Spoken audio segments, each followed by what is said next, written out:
जय भोलेनाथ की शिव महापुराण कथा रुद्र संहिता युद्ध खंड 39वां अध्याय। शिव और शंखचूड़ के महाभयंकर युद्ध में शंखचूड़ के सैनिकों के संहार का वर्णन। व्यास जी बोले, हे महाप्राज्ञ, भद्रकाली के वचन को सुनकर शिव जी ने क्या कहा और क्या किया उसे आप तत्वतः कहिए, मुझे सुनने की बड़ी उत्सुकता है। सनत कुमार जी बोले, काली के द्वारा कहे गए वचन को सुनकर महान लीला करने वाले कल्याणकारी परमेश्वर शंभु उन काली को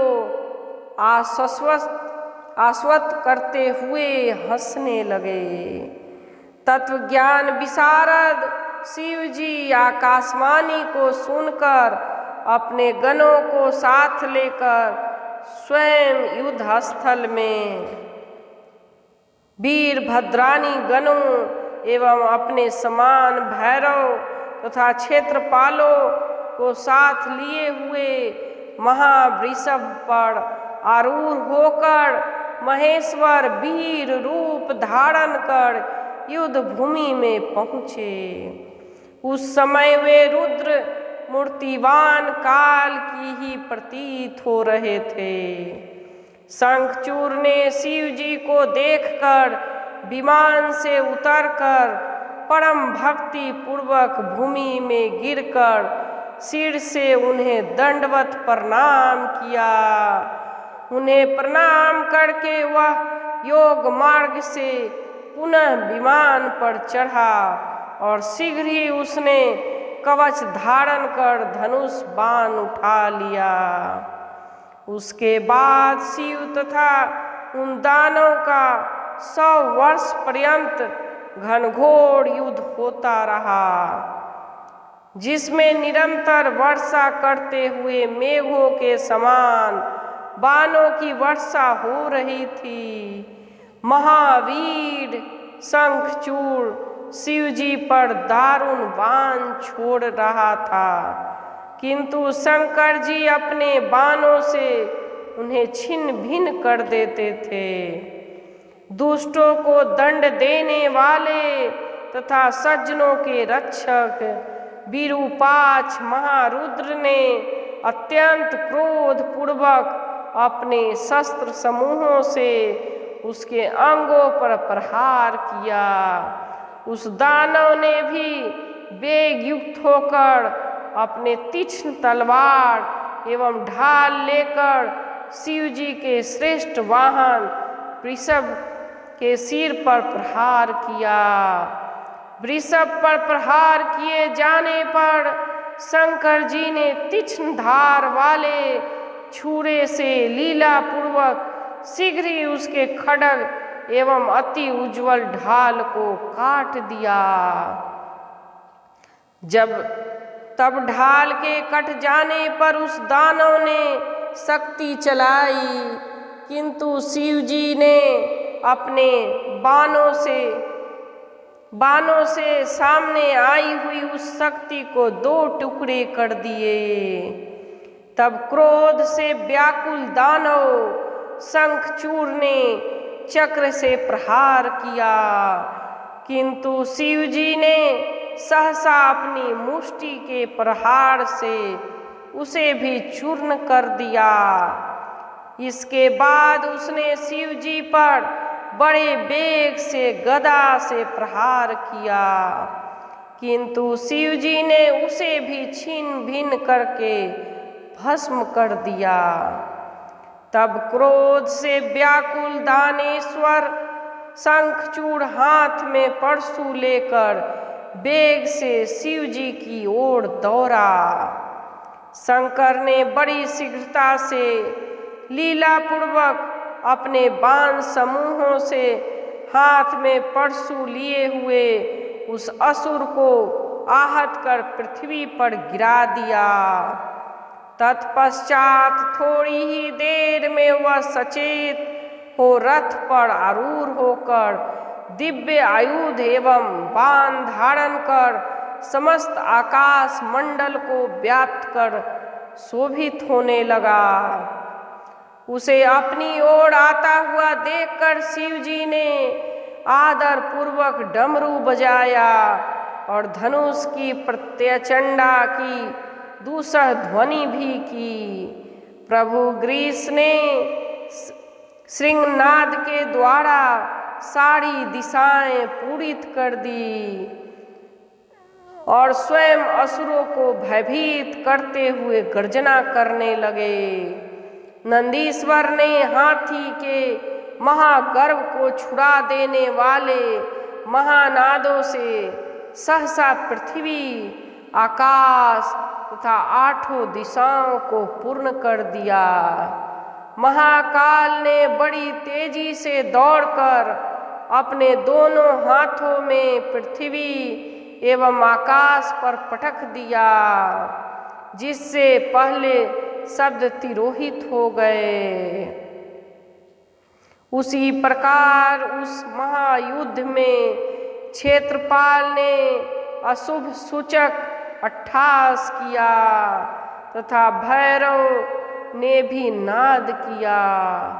युद्ध स्थल में महान कोलाहल होने लगा और गणों के मध्य में चारों ओर सिंह गर्जना होने लगी।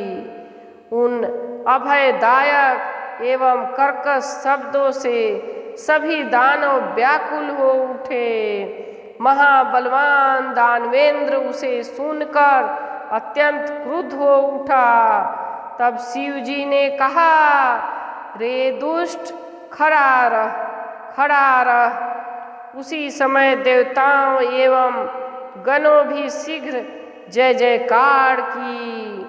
उसके बाद महाप्रतापी दंभपुत्र ने आकर ज्वाला माला के समान अत्यंत भीषण शक्ति शिवजी पर चलाई।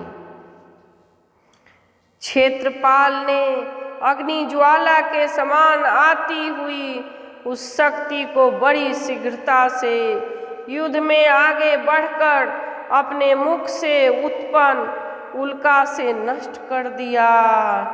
उसके अनंतर पुनः शिवजी एवं उस दानव का महाभयंकर युद्ध होने लगा, जिससे पर्वत, समुद्र एवं जलाशयों के सहित पृथ्वी एवं भूलोक कंपित हो उठे।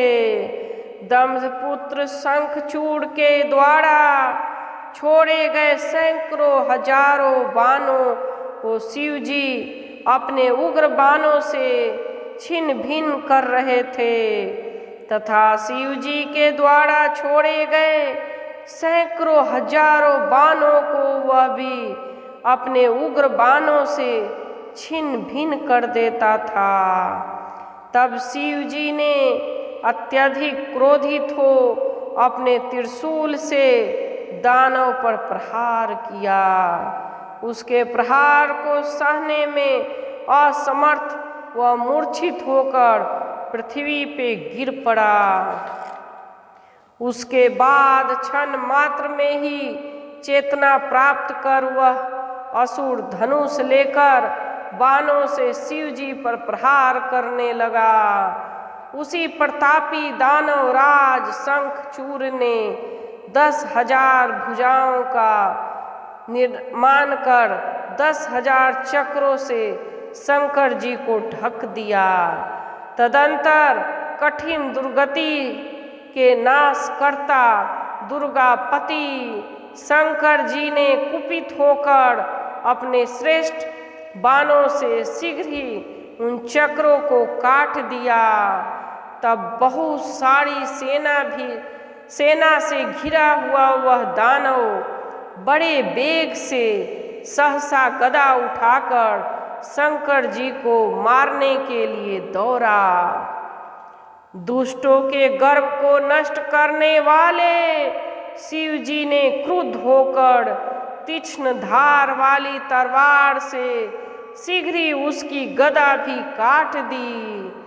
तब अपनी गदा के छिन्न भिन्न हो जाने पर उस दानव को बड़ा क्रोध उत्पन्न हुआ और उस तेजस्वी ने शत्रुओं के लिए असह्य अपना प्रज्वलित त्रिशूल धारण किया। शिव जी ने हाथों में त्रिशूल लेकर आते हुए उस सुदर्शन धनुजेश्वर के हृदय में बड़े वेग से अपने त्रिशूल से प्रहार किया। तब त्रिशूल से विदर्न शंखचूड़ के हृदय से एक पराक्रमी श्रेष्ठ पुरुष निकला और खड़े रहो इस प्रकार कहने लगा। उसके निकलते ही शिव जी ने हंसकर शीघ्र ही अपने खड्ग से उसके शब्द करने वाले भयंकर सिर को काट दिया, जिससे वह पृथ्वी पर गिर पड़ा। इधर काली ने अपना उग्र मुख फैलाकर बड़े क्रोध से अपने दांतों से उन असुरों के सिरों को पीस पीस कर चबाना प्रारंभ कर दिया। इसी प्रकार क्षेत्रपाल भी क्रोध से भड़कर अनेक असुरों को खाने लगे और जो अन्य शेष बचे वे भैरव के अस्त्र से छिन्न भिन्न होकर नष्ट हो गए। वीरभद्र ने क्रोध पूर्वक दूसरे बहुत से वीरों को नष्ट कर दिया एवं नंदीश्वर ने अन्य बहुत से देव शत्रु असुरों को मार डाला।